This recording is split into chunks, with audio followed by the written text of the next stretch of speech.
Welcome to Salute to the Ears, where my family and I discuss everything Disney, from parks, food, and rides to travel tips, movies, and more.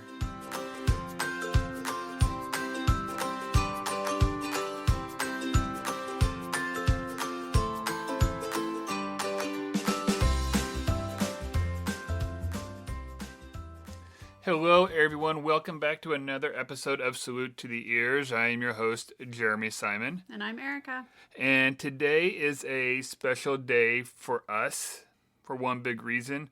Before I get into that too much, though, I do want to say this episode we will still talk about Disney, but it's more of why we love Disney. This is personal. Yeah. This is personal, and this may not be for our younger listeners. This may not be something that you want to listen to in the car with kids around. This is has to do with what today is and your military career. Right. And so we are going to be, this is your trigger warning for trauma. And so if that is something that you are affected by, skip this episode. Right. We understand. But today is your Alive Day. It is my Alive Day. If you're like, what the heck is an Alive Day? It's not a birthday. Well, I guess it's kind of a birthday, but not really a birthday. But it's a day we celebrate that I'm still alive when I shouldn't have been. So you'll hear, if you know other Wounded Warriors, you'll sometimes hear this term used, after critical combat injuries, right.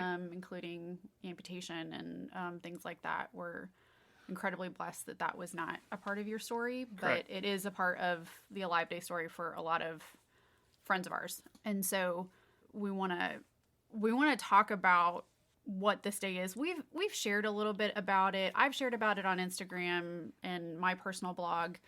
We're not shy about talking about it. No. But I talk about it more or less every day at work. But it is a lot. It is. And I can't count the number of times when we've been telling somebody about this day and why it's so important to us. And I can't count how many times people have either taken a step back or been like, it's not possible. Right. It's just not. Yeah, it's just not. It doesn't seem possible. And for us, I just posted on socials for celebrating today, and I said that 11 years has gone by in the blink of an eye. Mm-hmm. But it also seems like forever ago. That juxtaposition is held in balance with each other. Of there are things about it that feel like they happened.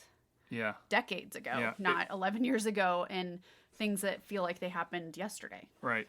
It almost does feel like a birthday, because it almost feels like, I don't want to say two separate lives, but that was a life-changing moment. It was defining for our family. It was, there's anybody who's been through a major traumatic event in their life, something that completely changes what happens in their life. Even, a major car accident or a house fire or, the death of a loved one, there is a before and an after, right? And we've done that collectively as a nation and as a world of here we have before and after 9/11, right? I mean, we still talk about that 22 years later or 21 years later of, there's a before and after.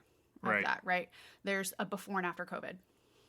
Yeah. We're still kind of in getting to the after, but there's a before and after the shutdowns, right? And for us, there is a very distinct before and after. Right. Because absolutely.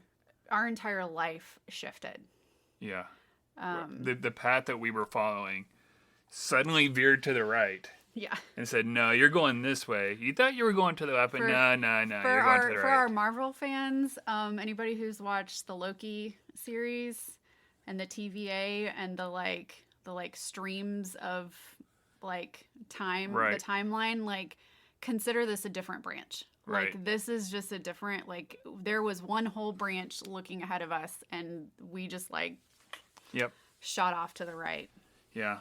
So I guess I should probably kind of get in to kind of what we're talking about here. So those of you that don't know, I was Army infantry for 8 years. Airborne infantry. I was airborne infantry, but the unit I was with at this time was not airborne. We were deployed to Afghanistan. I was with 10th Mountain Division at the time. And we were deployed to Afghanistan, and we had a mission on September 20th. Basically, there had been a cell of Taliban that had been terrorizing the local villages. And we knew of basically a building. We called it a grape hut because it's the easiest thing to call it. Afghanistan at one point was one of the largest producers of raisins in the world. Yep. And they built these great big giant huts out of mud that turns to stone, and every few feet there's a hole in it so air passes through and dries out the grapes and makes raisins. Yep. Well, Taliban had been using what we called the big grape hut, because it was the biggest one around there, for meetings, and we couldn't just approach it because it was surrounded by IEDs. So our job was to go down and try and pull this cell out of hiding and do like traffic control points and look for them off this road. On this day, it was like half our platoon, maybe a little bit more going down. And on our way down, we get about 3/4 of the way there. We take contact. We see 2 guys on a motorcycle, someone else talking to them. We start to approach. One guy runs off. He comes out and starts shooting at us. He ends up running away, but we know he's out there. We continue on with our mission to get to the big grape hut. And we get there, and we're all set up along this road. I'm the senior non-commissioned officer, senior NCO out there. I had our Lieutenant Villanueva, who's a fantastic guy, was out there with us, and decided that we were just going to have one of us up on the road, because we knew we were going to take contact, but we needed to be seen. I decided, because we'd been going through some stuff those previous weeks, really been taking contact, lost somebody. Yeah. And so morale was still kind of trying to get back up.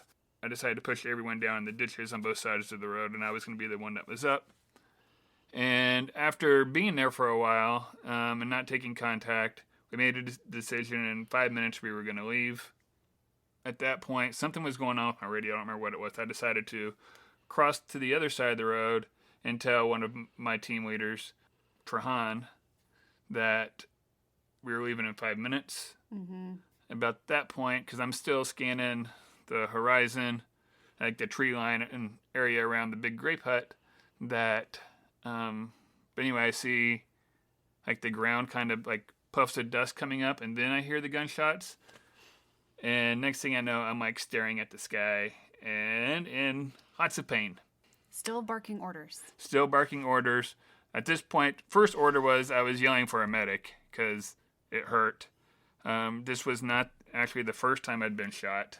So I knew pretty much immediately what had happened. Trying to direct fire where it needed to go. That's more or less my job while I was out there. And calling for the medic to come up there.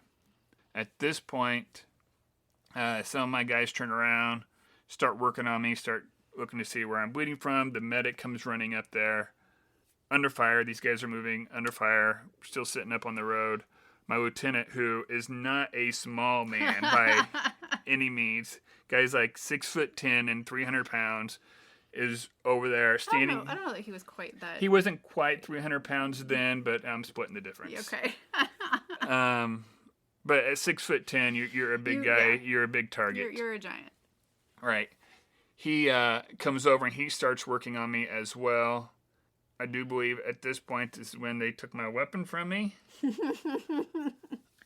I believe there's a story of that you were still trying to return fire at one point. And my boys were doing a fantastic job of controlling the situation and taking care of me. Medic came over. He was immediately concerned, and he sends in what's called the 9 line, basically, asking for a helicopter to come in and get me to medevac me out, and kind of gives them an idea of what to expect. They're trying to send that up. Problem is, our base where we were living at, the power had gone out. The generators had gone down, so we could not reach them. Luckily, our radio operator, Morales, who, another fantastic guy, really good at his job, and Lieutenant V decided to call one of the other bases and relay through them to get the helicopter there. At this point, I'm kind of going in and out of consciousness. I think Doc was... Doc kept slapping me, Yeah. and I told him if he slaps me again, I'm slapping him back. So I still owe him, but yeah. I think he made up for it. Yeah, he did. Like I said, I was going in and out of consciousness. It hurt pretty bad. I more or less figured this was it at that point.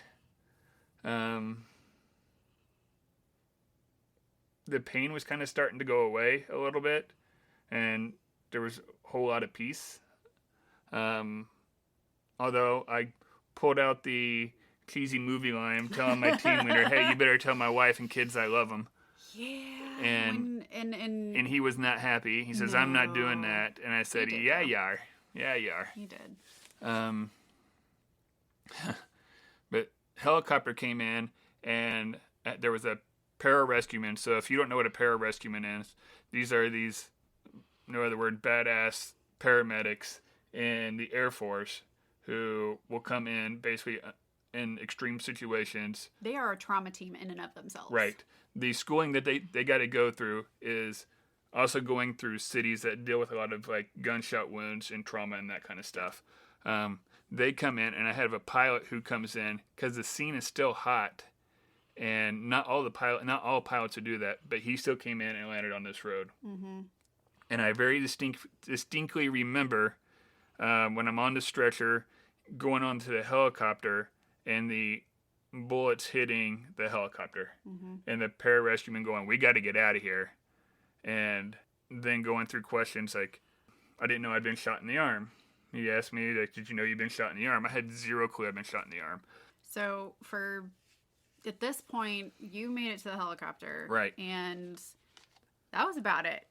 Mm-hmm. That you really have any conscious memory of. I have a couple others before I went out, and it was him asking me if I got shot in the arm. Vaguely remember them loading me off the helicopter. They flew me to Kandahar because that was the closest big base with a hospital, which was like a 20-minute flight.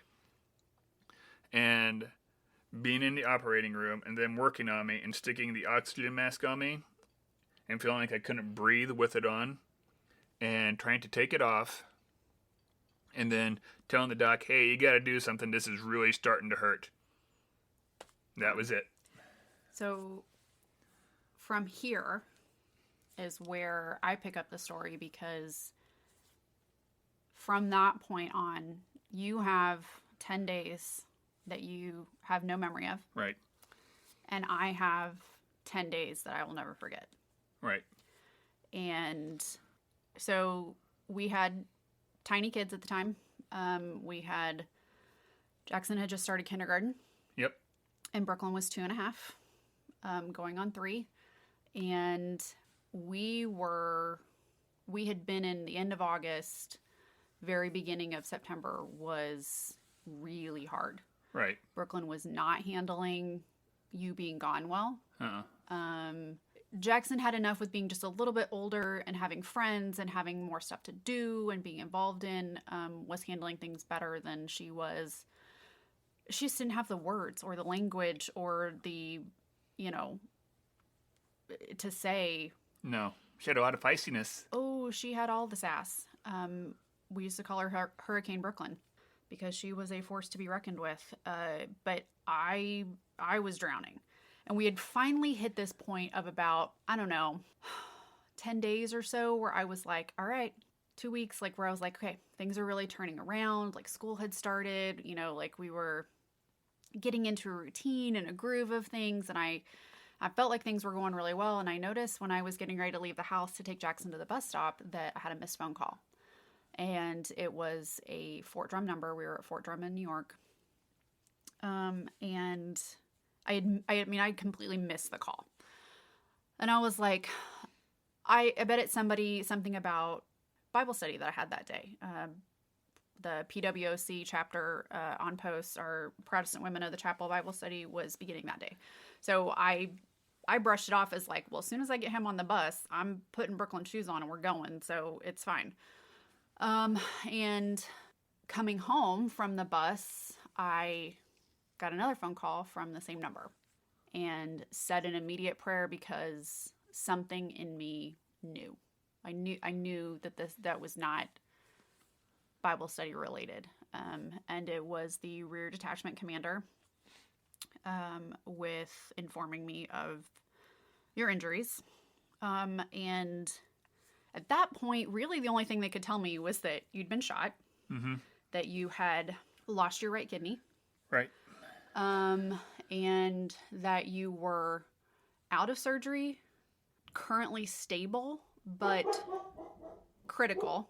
You were stable, but critical, and that you were on a ventilator. I knew nothing about the mission. I knew nothing about the situation. I knew nothing about the full extent of your injuries. And I remember going to hang up the phone. So we were friends with the rear detachment NCO. Yeah, became friends, yeah.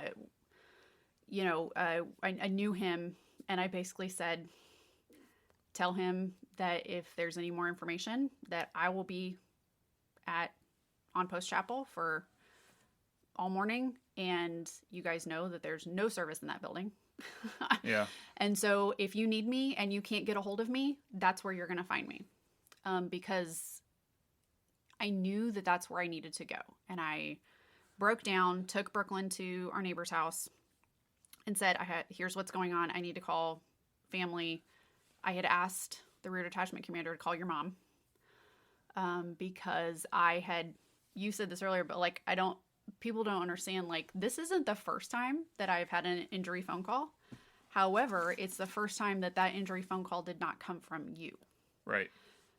Both times that you were injured in Iraq, in 06 and 07. Well, I guess both of them were 07, but you were in Iraq from 06 and 07. Both times you called me. So then I had to call and inform, like, your mom and and our families and stuff. And so I asked this time for them to call your mom because I was like, I can't. Right.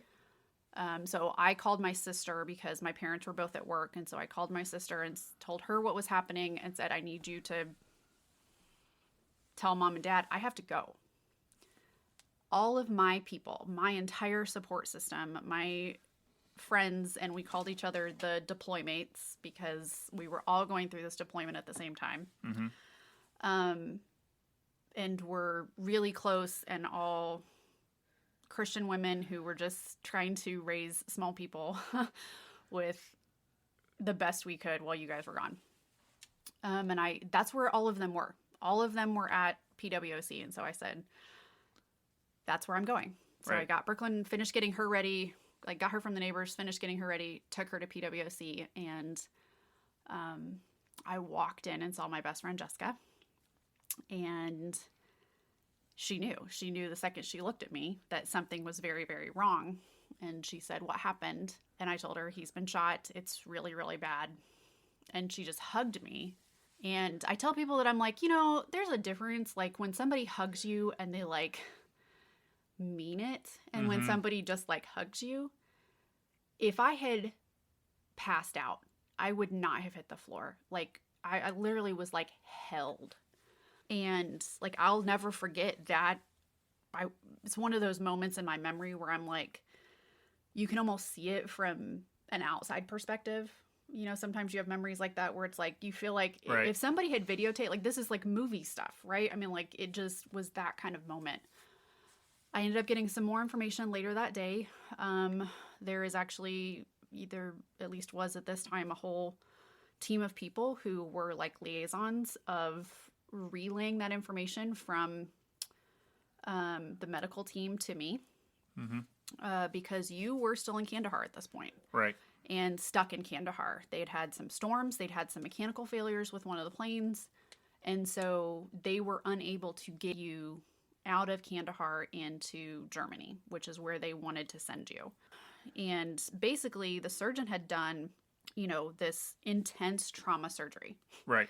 And it wasn't until you got to Germany that I actually got to talk to a doctor and say to him, give it to me straight. Like, tell me what is going on, and explain to him, I have experience, that I understand a lot of the lingo and the scope of this. So like, I've worked in an emergency room. Like this is not foreign to me. So tell me what's going on. And he starts going down the list, and I think I blacked out. I don't know. Right. So not only had you lost your right kidney in surgery, it was destroyed by a bullet. You had a grade 1 liver laceration. You had the bullet that went through your right forearm. Right. You had one that had hit your chest plate at the top. It had caused damage across your shoulder and chest. And then the bullet that had gone underneath your plate on the right side, you still had fragments of. Right. That part we didn't know yet, but but we knew it was there. We just didn't know the extent of the damage. And that you had been flown in with your abdomen open because there was so much trauma and so much damage that they basically saran wrapped you and flew you to Germany. So they were going to do surgery to close that because now you were more stable. And that you were on blood pressure meds and antibiotics because of all of the trauma. And the blood pressure medication was partly because you had received 49 units of blood and blood product, including 6 units of Battle Buddy blood. Right. Battle Buddy blood means that you had soldiers, so at least 6 soldiers who sat in a chair and gave blood, and that blood was quick processed in like 10 minutes and put in you. Right. Because they had run out of blood. I cleaned them out. So these are soldiers who at that hospital, at that base, are in a program that they're screened continually. They're, they're part of a setup to do that. Right. So it's not like just random people, but anybody who knows how much blood is in the human body at one time, it's like 9 units. Yeah. It basically got recycled a few times. So to have 49 units of blood and blood product is a lot. Yep. Not only that, but we ended up learning that your heart had stopped twice in surgery. Twice. Thanks, Doc. Hang on. Just a shout out to the stubborn doc. I've never been able to figure out who he is, but if you're a doc out there and you've been stubborn and you've brought somebody back, thank you. Yeah. We actually learned... we got to meet eventually one of the medics who flew you from Kandahar to Germany. And they flew you in thinking that you weren't going to make it out of Germany. Right. So this is not... You hadn't lost any limbs. Mm-mm.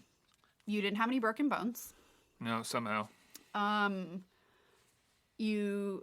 than what they broke to get to your heart and your, like, breaking... they broke your ribs, but, like... Right. That's different. You didn't have any from the actual incident, and news traveled fast. Yeah. So I started making preparations for either flying to Germany or flying to DC, depending on if they could get you out or not. Right. And then they started having problems getting you off the vent. Right. And so I'm talking to doctors and nurses every day, trying to make arrangements for people to come in and help watch the kids. Talking to your Joes and former Joes. Right. I even had one that called me and crying, and his exact words were, "Superman can't go down." because he had seen you be injured in Iraq. Right. And they all knew that you were faster than a speeding bullet, so it just wasn't possible to them that this was happening. And I started blogging about it because I needed a way to get information out to people without having to continually update everybody. Right. So I put it out there of, hey, here's what we need, what's going on. Here's the updates. And you eventually failed 2 different flights out of Germany. Right. So you were septic. Mm-hmm. They could not get you off the vent. Right. Had pneumonia. And I basically eventually said to the nurse, you've got to let me talk to him somehow when you do a sedation break, because he needs to know we're okay. And he needs to know that his guys are okay, and he's not going to believe you.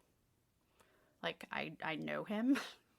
He's not going to believe you. He's not going to hear it. And so one of his nurses during a sedation break actually called me, because every time they would do a sedation break, you would just, the nurse was like, I know he's going to be okay, because every time we do the sedation break, he's immediately trying to pull his trach out, like pull his vent out. So, right. Like, which then usually followed with me flipping her off. Yeah. But eventually that moved to you flipping her off. But, she knew that you were going to be okay with that. That was how she knew. She's like, he's still there. And so she let me talk to you, and I got to tell you that. And the next day I flew to Germany. Right. I flew to DC, got a new passport because mine was expired. So I had to have a driver drive me to State Department office, the visa office, get a new passport, go back to the other airport, and fly to Germany, and then have a liaison take me from there to Landstuhl, where you were. And then when I got there, though, they had been working really hard, knowing that I was coming, to try and get you off the vent. Right. And really trying to kind of push to get you off of that. And so you'd been off the vent for about 4 hours by the time I finally arrived at the hospital, which was great, because it meant that I never actually saw you unconscious. I never saw you on the ventilator. All of the equipment was still in the room, so it was still a lot to process. Yeah. And you had no function in your right leg. No. And to the point where it would keep falling off the bed. Yeah, which is aggravating, is like, I'll get out when you can't like move something. Like but you were moving it enough and moving your upper body enough that you would move, and so it would slide off the bed. Right. And so we kept having to brace it 23 and a half hours later from landing in Germany. Uh-huh. We flew out of Germany together. Right. And they flew both of us to DC. Right. Which we had the same flight nurse. So this was the same flight nurse, and she's the one who told us, she's like, I didn't think you were going to make it. Yeah. She was so happy that you had. And that was great, because she's like, we don't usually get to see the guys who make it. No. And so she, that was like a big morale boost for that team. And so we flew together on a C-17. Right. I will never complain about flying coach ever again in my entire life. Flying in a jump seat for a short period of time is uncomfortable enough. Yeah. Flying in a jump seat for almost 8 hours is excruciating. We were incredibly blessed that I had some people kind of along the way at that point give me different, like, make sure you take extra headphones, make sure you take, they'd given me a coat at the Fisher House that I stayed at Landstuhl, because I didn't have a coat. Right. And she's like, it's going to be cold on the plane. You're going to want this. They gave us blankets, quilts. A couple quilts. And so, which we still have and use regularly. But we had kind of all these like moments where it was like, okay, this is going to be okay. We had help. We had support from nurses, from liaisons, from Fisher House and medics and, you know, just all these different points. At this point, we get to DC, and now you're finally like, okay. Right. I'm kind of coming out of it, but they send me straight to ICU because they're still worried about an infection a little bit, and they still got one wound where the round went in and hit my kidney. That was the last. They had not closed that in Germany because of the risk of infection. Right. So they needed to go in there and clean it out, and then they were going to close it up. I was at Bethesda. It was Walter Reed at Bethesda is what they ended up calling it at that point. And that hospital was like, parts of it were brand new. I was the very first person in this ICU room. And I remember this because they couldn't find a remote control. And my poor nurse went all over the hotel or all over the hospital trying to find the remote so that I could watch whatever. And I don't even remember watching anything because I was in and out of it. You were still under so much anesthesia at that point. But then they end up getting me to my own room, and I get to meet the staff I had, and Dr. Malone was fantastic. She was the highest practicing doctor in the hospital at the time, the head of my your trauma team, head of my trauma team, and the one who all doctors are measured against in my book. In both of it, I mean, she was kind and compassionate, but incredibly knowledgeable and unwilling to just be like, oh, well, this is what it is. Too bad. You're gonna have to deal with it. She held herself and her team and the staff there to a very high standard. Oh, absolutely. And I can't thank her enough for how she helped us during that time. We had a lot of people in and out over the next few days. You end up spending a total of 23 days in the hospital, from injury to being sent home. Right. They wanted us to actually stay in Walter Reed. Right. They wanted us for you to be discharged as an outpatient there, which would have meant the kids and I moving down. Right. And I basically looked at them and said, I have a support system at Drum. I have people.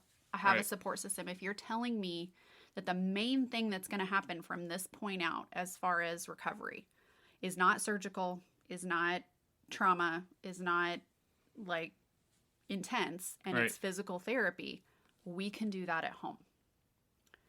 Yep. Even if it needs to be inpatient, right? Like that can be done at home where we have support. Jackson had just started kindergarten. Like, I'm like, I am not uprooting them. Yeah. This is traumatic enough. Yeah. This was traumatic enough. I didn't need to add to that trauma to them. And I'm honestly, there are parts about it that I'm still frustrated about of how it all played out. It was one of those, like, you don't know what you don't know kind of things. Like, I know better now, but there were questions we didn't ask and things that we didn't have them do ahead of that I wish we had, but we ended up having you brought home. Right. You were walking at that point with a cane. Right, which was even better than what they had originally said. Because at first it was, hey, you're going to be using this walker for the rest of your life, maybe a cane if you're lucky, and if you go further than a quarter of a mile, you're going to be using oxygen. Yeah, I mean, the fact that they even got you off oxygen was kind of miraculous at that point. Not only did you have prior lung damage from burn pits exposure and a severe case of pneumonia previously, but you had just the trauma to your chest from the surgery and stuff, and so your stats still are not 100%. No. And never will be. But we had you flown home. You'd lost 40 pounds. Yeah, wasn't good. And most of that was gone while you were on the vent. Right. Went from like 195 to 137. So very little muscle mass because your body had used that as fuel. And so lost 40 pounds, walking with a cane, couldn't lift anything. Yep. At that point, you couldn't walk farther than... Not real far. No. You know. Right leg still didn't work well. Couldn't really feel it a whole lot other than... But it worked. It worked enough to where I could move it not quickly, but I could move it fast enough to walk slowly and to keep my balance for the most part. But that was it. We were incredibly lucky that we actually went to church with Jackson's kindergarten teacher. And so during this whole time, she was really helping to take care of him at school, and helped him transition Right. with everything.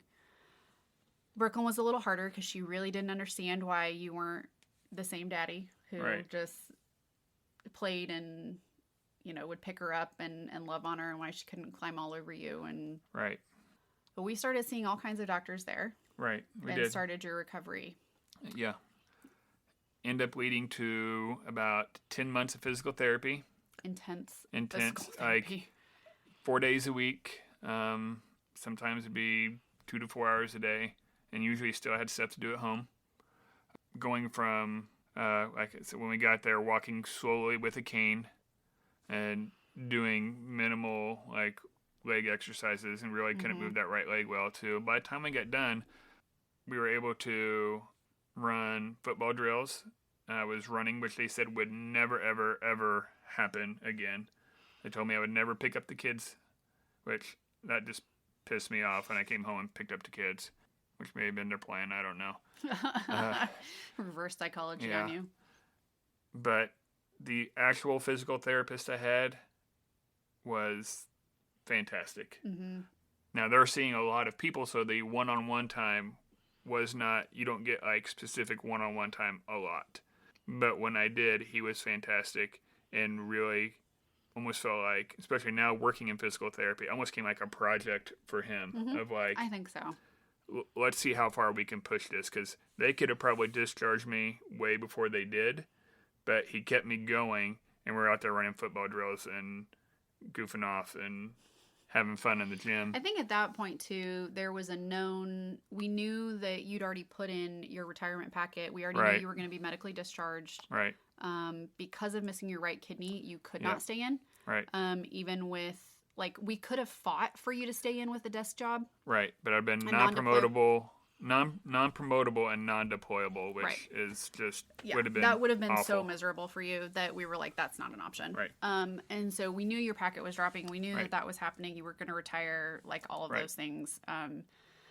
And so I think he was just like, this is a limited time. Like, you're not going to be here forever. Right. And I think he saw I was willing to put in the work, because early on in the physical therapy, so like October, November, maybe it was even December, but we decided we were going to take a trip down to Disney with the kids in February. Well, we had already planned. We were already talking about and trying to plan, had been thinking about, hey, when deployment's done in like March, April, let's do a trip with some of our best friends and their kids. Right. That was the plan. Right. We were going to do this big trip with a couple different people and like their kids, and like we were all going to go down during post-deployment leave. Right. When I told my doctors and I told him the plan, the doctors, no, not a good idea. You're not going to be able to do it. It's going to be too hard. You're not going to be able to walk that far. It's going to be too hard on your body. And he was like, if that's what you want to do, let's do it. Let's get you there. The physical therapist was like that. And we had, at this point, we had already taken the kids one other time. Right. We'd been there. You know, I grew up going. Right. We've talked about this before. Both of us we had been for our honeymoon. We'd taken the kids.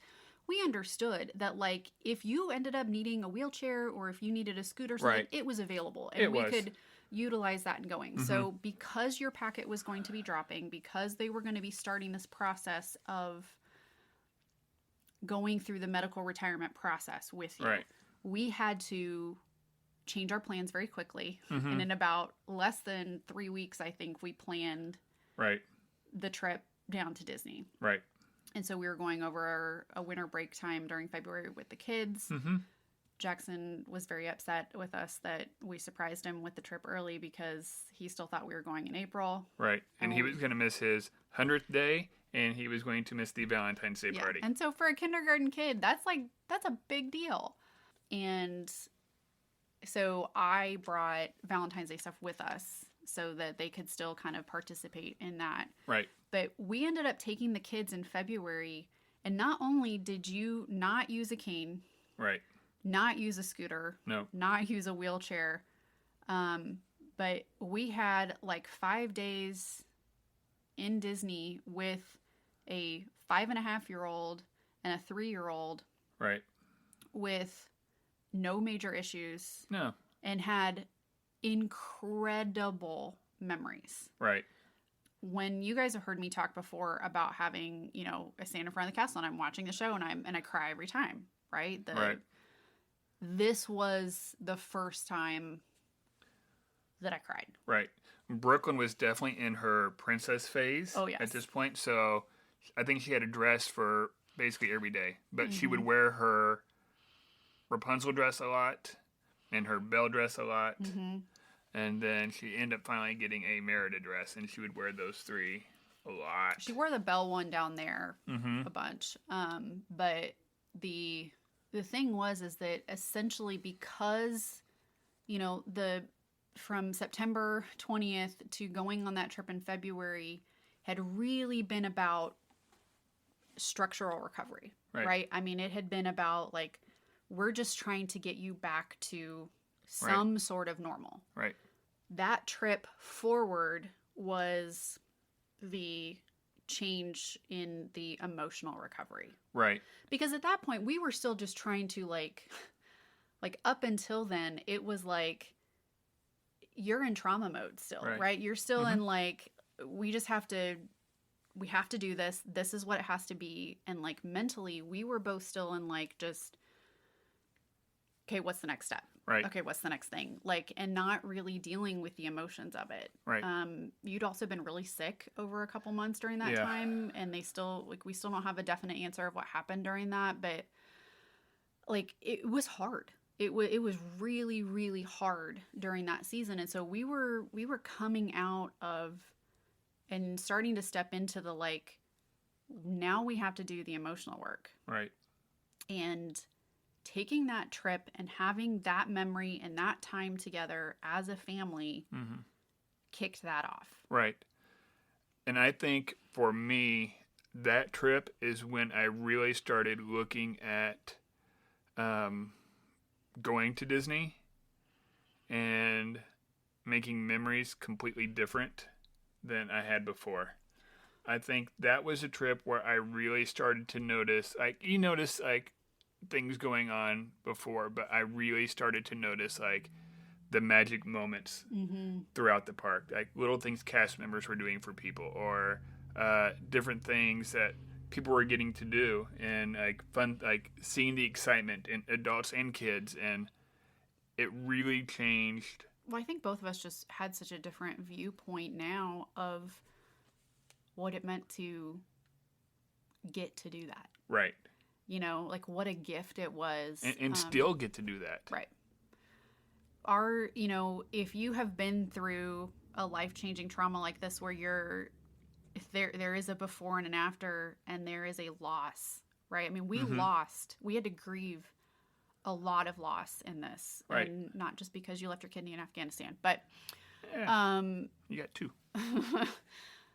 We had to grieve an entire other life that was laid out for us. Right. You were on orders to go to drill, to be a drill sergeant, which meant we would have gone back to a house we owned at Fort Benning. Right. You would have gone to drill. We would have potentially looked at like, what our next assignment would be after that. Right. Like, no, it was going to be a career. Yeah, I mean, you had career plans at that point. And instead, 14 months later, we were back home in Kansas City for an injury. You were injured September 20th. By November 1st of the next year of 2012, we were back here. So we're coming up on 10 full years back. This is your 11th Alive Day. Right. We're coming up on 10 years here in Kansas City. And, now instead of having tiny people with attitudes... Yeah. We have teenagers with attitudes. Now, instead of just planning trips every 3 or 4 years, we're going more often. We're going more often and getting to share about why we love it so much.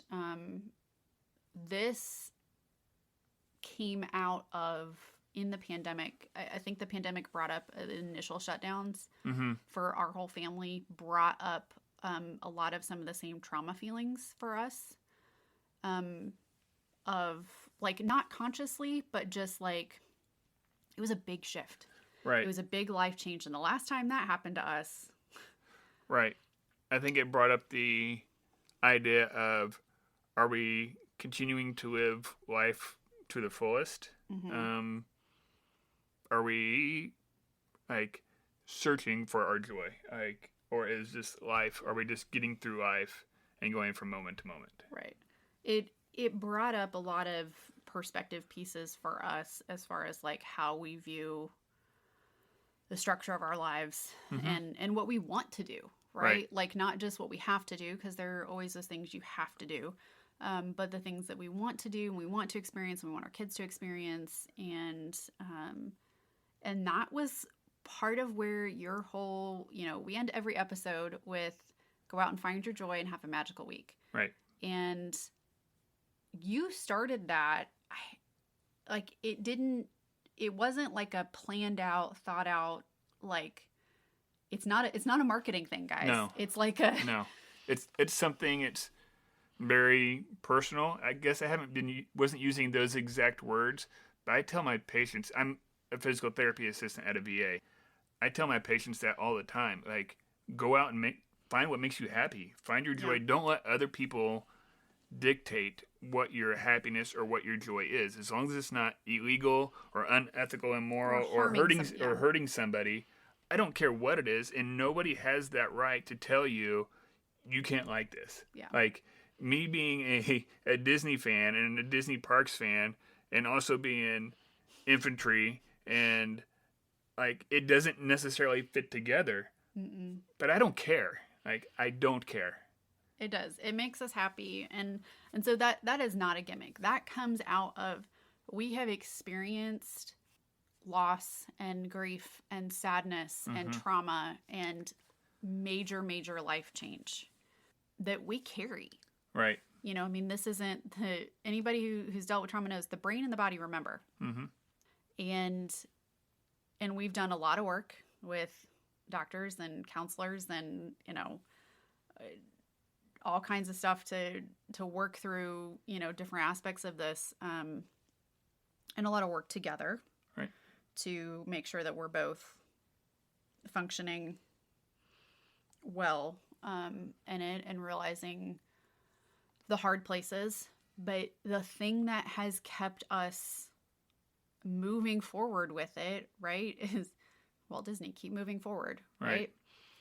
It is having things that bring us joy, having things in our life that are special and meaningful to us, and traditions that are meaningful to us. And it's the reason you let me have 12 Christmas trees, because it makes me happy. Yeah. It makes me crazy. It makes you very crazy, but makes my back hurt.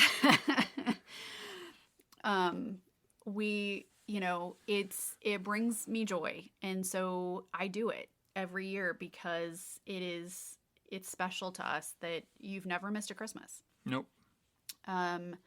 Anniversary. Or anniversary, because they're right by each other. But we don't share about this because we want to sadden you or burden you. Like, let's just go over the things that you can do and have done since then, right? Right. You walk with the normal gait. Yep. Unless somebody sees you with your shirt off, they would have no idea. You have literally hiked mountains. Yeah. Multiples. I mean, 14 footers, Yeah. I think we only got to about 8,000 feet on that one. But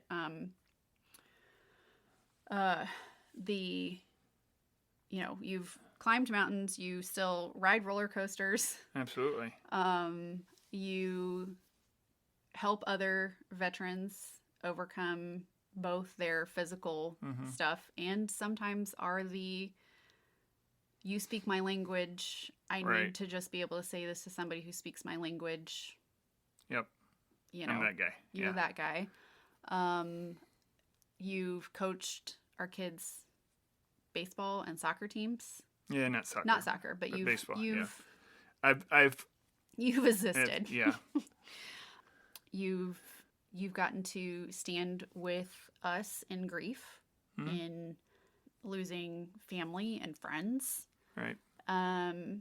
You've gotten to continue to mentor other young people, and share your story and show them what it means to walk by faith. Right. And to have full and complete trust in God. I've gotten to go out and basically live a normal life with a perspective of tomorrow's not given to us. Yeah. Those things you want to do, if you can do them, do them. Don't put them off because you don't know if it's going to be there. Yeah. And making memories for yourself and for people around you, those memories are really, those are what we have. You don't get a chance to go back and make more memories. Yeah. So if you have an opportunity to do that, do it. And whether that's memories for somebody else, helping somebody else have a magical moment, whether it's at Disney or somewhere else, just that you can create magical moments at the grocery store, people. Right. Having the chance to do that for somebody, don't let that slip by. Yeah. And I think that's like the big message that we want to try and get out. And we don't necessarily get that message out enough, like on social media, like on Twitter and Instagram, where we do most of our stuff.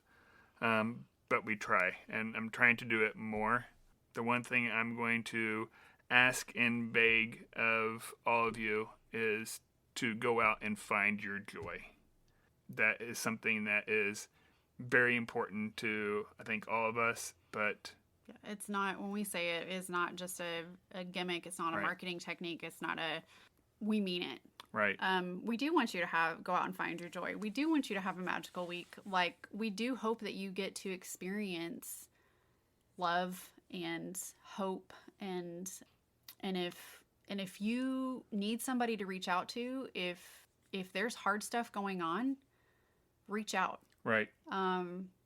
We're easy to find on Twitter and Instagram. Yeah. But even more than that, especially because, we do get shared within the veteran community and things, to, if recounting stories like this or hearing stories like this, or if you're having any thoughts of harming yourself or others, there is now a better way to get a hold of help. You can dial 988 and talk to somebody who can help you. We want you to live life to the full. Absolutely. And for us personally, that involves a personal relationship with Jesus Christ. And we do believe that is a firm belief for us. Right.